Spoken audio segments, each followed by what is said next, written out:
just more health related astrology stuff. So again, I always mention when it comes to health related things, it's good to look at your sixth house because it's what you do daily. You know, your daily habits, your daily routines, your daily self destructive or self protective addictions. Yeah. So again, this can be like what sports you like, you know, what types of fitness you enjoy. And, you know, this can give clues in regards to what will help you in that area too, to keep you on track, to help you use up energy that, you know, you might be using to be a little bit more self-destructive or hard on yourself or self-critiquing. Because that can kind of happen in this house because it links to Virgo energy. Again, this can show where you're healthy, where you're unhealthy. You know, this can be kind of like,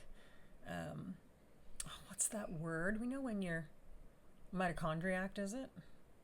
I feel like I'm mixing two words there. It's not quite right. But you know what I'm saying. Hypochondriac, that's the word. Mitochondriac.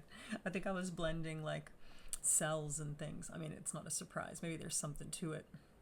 I think that when we have words that come out maybe not the way they're supposed to, there's clues there.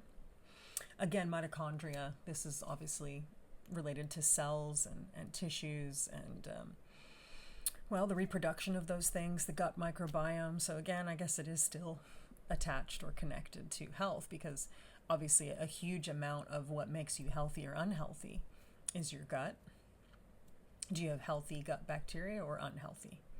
Again, you can't necessarily see that directly in the sixth house, but in a way you could because of the sign. You know, if you've got a particular sign in there that has deep insecurities and that's low vibration, right? It could give you clues as to how you're going to be, you know, sent off the rails and maybe be a little bit less, I guess, self-protective, you know, being too critical on yourself or making things worse when they don't need to be.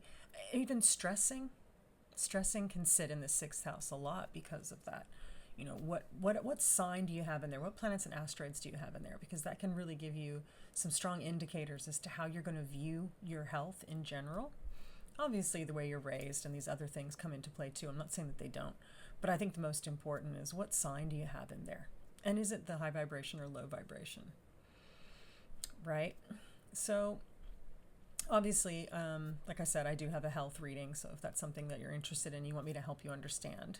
I just thought it'd be good to kind of go through some of these things and see all the different ways that it can be used and, you know, how it can be improving in terms of your life and your schedule.